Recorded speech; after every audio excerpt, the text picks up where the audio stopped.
Okay, soalan nombor 2, find the particular solution of dy plus 7x dx equals to 0 where y equals to 3 when x equals to 0. Ni maksudnya macam mana ni nak baca dia? Okay, y equals to 3 when x equals to 0. Okay, so kita ada soalan dia, dy plus 7x dx equals to 0. So yang ni senang je, kita pindahkan saja yang semua x tu ke sebelah kanan. Kemudian kita akan integrate both side. So integrate 1 dy equals to negative 7 integrate x dx. So kita akan dapat y is equals to negative 7 x square over 2 plus c. So when x equals to 0, y equals to 3, kita akan masukkan dalam kita punya soalan kat sini. So 3 adalah sama dengan negatif 7 kosong kuasa 2 per 2. Okay, tambah C. So ini akan jadi kosong lah. Kosong tambah C. So C adalah sama dengan 3. Meaning that kita akan dapat final answer kita. Y adalah sama dengan negatif 7 per 2 X kuasa 2 tambah 3. So inilah particular solution. Okay, sebab apa? Kita cari nilai C tu. Okay, kalau kita biarkan final answer kita macam ni saja dengan plus C, itu dipanggil general solution. Okay, general solution. Kalau kita cari nilai C tu dengan value yang dibagi dalam soalan, ini kita namakan dia particular solution. Okay, itu beza dia. Baik, kita pergi kepada soalan yang seterusnya. Soalan nombor 3, solve the differential equation dy dx equals to 1 over cos 2y such that when x equals to 1, y equals to 0. So, macam biasa kita akan pindahkan yang ini ke sebelah kiri, yang ini ke sebelah kanan. So kita akan dapat cos 2y dy equals to 1 dx. So integrate both side.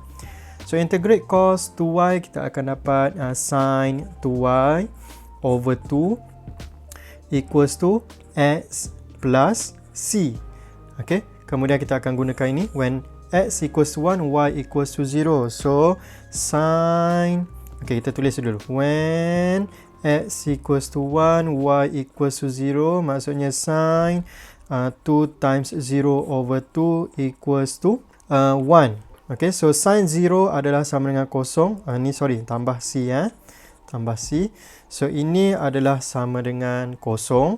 So kosong sama dengan 1 tambah c, maksudnya c adalah sama dengan negatif 1.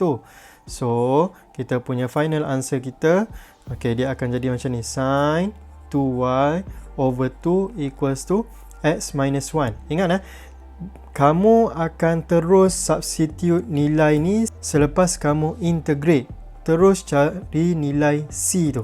Kemudian barulah kita pindah-pindahkan untuk cari y sama dengan apa. Okay? Jangan kamu dapat jawapan macam ni, kamu cari dulu y sama dengan apa, kemudian baru substitute nilai ni. Itu salah. Okay, cara yang betul adalah selepas kamu integrate, terus cari nilai c, barulah cari y sama dengan apa ni. Okay, so sekarang ni kita teruskan.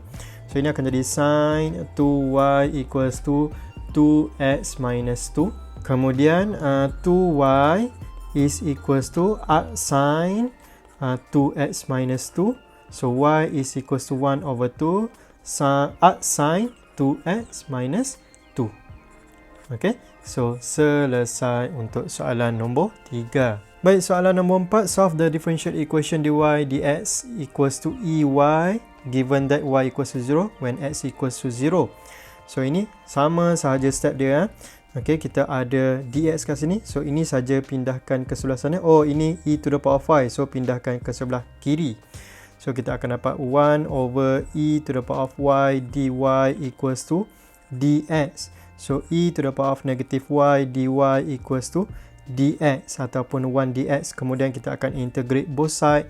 Kita akan dapat e negative y over negative 1 equals to x plus c. So ini adalah sama dengan negative e negative y equals to x plus c. Baik, selepas dapat macam ni, macam saya cakap, terus substitute nilai ni untuk cari nilai c. Okay, so when y equals to 0, x equals to 0, kita akan dapat negatif E negatif 0 equals to 0 plus C. So ini akan jadi sama dengan berapa? Ini adalah negatif E kuasa kosong, ini sama dengan C.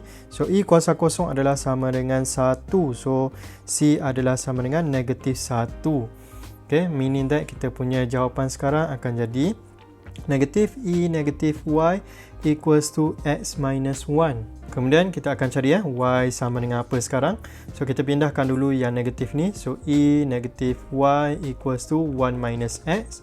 Kemudian ln both side, ln E to the power of negative Y equals to ln 1 minus X. Kemudian ini turun depan. So negatif Y ln E sama dengan 1 equals to ln 1 minus X. So Y equals to negative ln 1 minus X.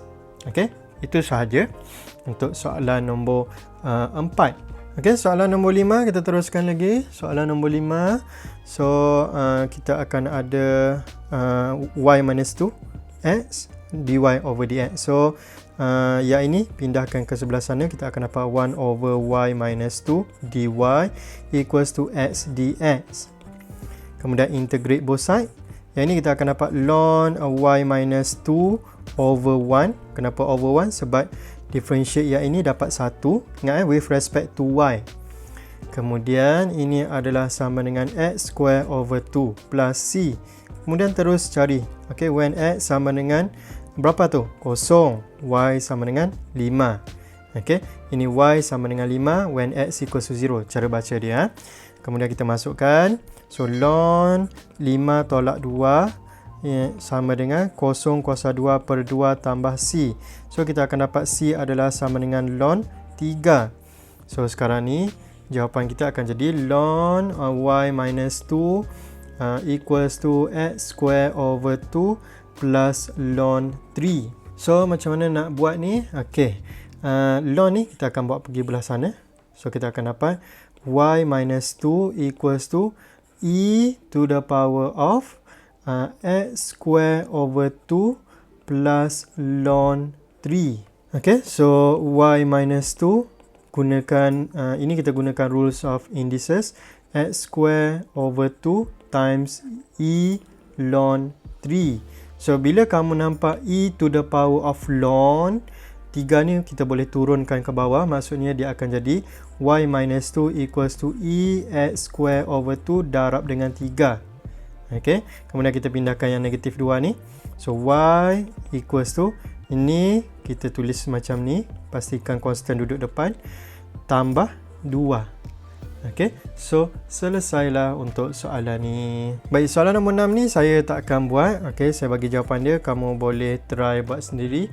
Jawapan dia adalah sama dengan y equals to 4 over 5e to the power of x over 1 minus 4 over 5 e to the power of x. Kemudian soalan nombor 7 pun sama, saya akan bagi jawapan dia. Kemudian kamu buat sendirilah.